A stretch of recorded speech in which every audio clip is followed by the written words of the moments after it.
James was saying your first 90 minutes the other week. How did you sort of pull up after that? And we've obviously had the week off as well. How are you feeling physically?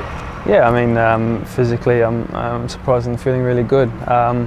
Obviously, I had about 3 or 4 weeks of training before the game, and then I think generally I look after my body pretty good. So, wasn't expecting to play 90 minutes, but that's the way the game went, and happy to obviously get my first 90 minutes.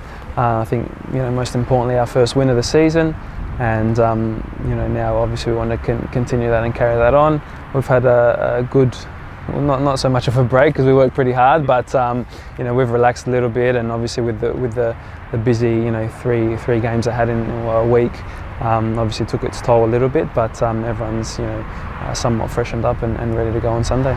And does it create a different atmosphere? Obviously there was a bit of a sort of a slow start to the league season anyway, winning the cup and getting that first league win. It must just create a different atmosphere around the place coming into training every day. Yeah, it's fantastic, obviously, to on the trot, and obviously a bit of silverware to start off the season, which is always fantastic, and that's what the cup offers you. And then, like I said, extremely tough conditions away from home against Newcastle, so it was fantastic. The second half was fantastic. Obviously, the first half wasn't the greatest, but massive character from all of us and the boys, especially the ones that had to back it up. Like I said, after 2 games in that first week. It was such a big week with silverware and then the first win of the season. How do you view it? Was any momentum lost in that fine coming after such a big week? Yeah, I mean, I guess we'll find out on Sunday. But no, like I said, we've been training extremely hard. Everyone seems pretty focused and switched on. And although you want to continue that momentum, I think the way things worked out, and obviously with the cup game, I think it was a good time to have a little bit of a rest and get some of the boys some fresh legs. That win in the league, is it important to just show a different style of play? I guess it's been all about free-flowing football, but it was a bit of an ugly win. Is that important? You've been around winning squads. Is that an important asset to have in your arsenal? Yeah, I think it is. I think over the context of a whole season, it's not the way you want to go about the season, but especially those type of games, it was very, very difficult. It was windy, it was hot, the pitch was dry, so we obviously didn't make excuses, but we went about our business, and it was vital for us to get something out of the game, and obviously to get 3 points is even better. So we're at home on Sunday. I think the conditions are going to be good, so we want to continue to apply our style of football, and like I said, move forward. It looked like, James, in that Newcastle game you were playing more of, I guess, of a central midfield role. Looked like Riley might have been the one that was sort of given more freedom to push on a little bit. As Gerchan said, is that the role he sort of sees you playing, or do you think that might change throughout the season? I think at this stage it will. I mean, obviously I can't speak for the coach, but from the time I've been here, it will kind of stay that way. Probably a little bit more of a deeper role, which is obviously completely fine. And then ultimately, every team and every team have a different formation and have a different system. So I'm sure things will change. Obviously, Brisbane play a different style of football as well. So we've worked on a few things, and we'll continue to work on a few things. Obviously, over the next couple of days.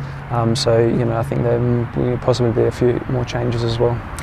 I was just going to say, was that something that you thought might happen, given that Isaias had left the club, and there may be a bit of a void there? So, given that you're a technically gifted player, did you think that maybe that was a role you could slip into? Yeah, of course. I mean, I'm a little bit lucky that I'm a bit more versatile. I generally like to play in a more of a central position. So whether that's a 10, an 8 or a 6, you're still central. So ultimately, I have to do what I can for the team. And I had a chat before I signed with the gaffer and Bruce, and he obviously explained a few things, and I was quite positive and happy with obviously playing the way he wants me to play. So it's not an issue for me, and ultimately sometimes when you're playing more of a deeper role, you can get the ball a little bit more. So it's probably the way it's working out, I enjoyed it. Obviously playing the 90 minutes, I was still creating a lot, which is important. So yeah, so far I'm happy with the way things are going. And you mentioned there before, James, obviously your first home game as an Adelaide United player on Sunday. Are you expecting a bit of a different reception than the last time you ran out there wearing navy blue, maybe? Yeah, I mean it's exciting. Obviously, for myself, my family. There's obviously going to be a lot of people supporting me, and obviously just playing at Coopers is a great little boutique stadium. So I always love playing, whether it's against Adelaide. Obviously now it's with Adelaide, so it's a fantastic stadium and an environment and an atmosphere. So like I said, we're at home, and potentially we want to try and make that a mini fortress, and obviously win as many games at home as we can. So it's very exciting. And you're obviously coming up against Brisbane Roar side, but a side coached by Robbie Fowler, a player with a lot of pedigree. Thinking back to when you were a youngster in England, he would have probably been banging in the goals, I reckon, at that time. Was he a player that you sort of watched and looked at a little bit? Yeah, I actually played against him in, I don't know what he was coming back, I think he might have been coming back from injury or something like that. I played against him in a reserve game at Newcastle when I was playing at Newcastle, so I don't think he remembers that. I actually got his top. So I should get it signed. So yeah, I mean, obviously he's a world-class player. He wants to, apply his trade as a coach, and Brisbane have changed a lot. They've had I guess not the best start to the season, but ultimately they're always a dangerous side. They work hard. They got some good players. So I think just in general we want to take every team as it's obviously the best team in the league, and if we go about our business and our mentality like that, then it doesn't matter who you come up against. We want to play the same way and try and obviously implement what the gaffer wants as much as possible. And just going back half a step, the game against Fowler, so was that when he came back to Liverpool? Or? Yeah, it was at Liverpool. Yeah. So it was in Liverpool, it was obviously when I was coming up through the ranks, playing with the reserves, and yeah, he was playing there. So it was nice little memory to have. He didn't get your shirt as well? No, I don't think he did. Hanging in the pool room. Yeah. Have you been getting into Al Hassan's ear at all, given that he can play for 3 different nations? Have you been maybe suggesting Socceroos and too bad a way to go? To be honest, I haven't really had a chat with him about it. I mean, he's a bit of a quiet kid. Ultimately, the decision's up to him, but I mean, he's from what I've seen, he's a pretty switched on boy, and obviously he's pretty much Aussie.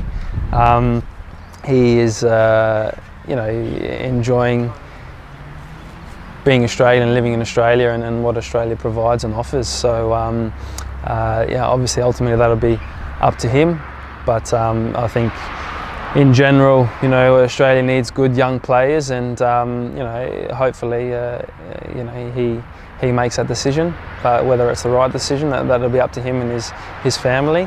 But yeah, ultimately we need as many good young players and develop as many good young players as we can.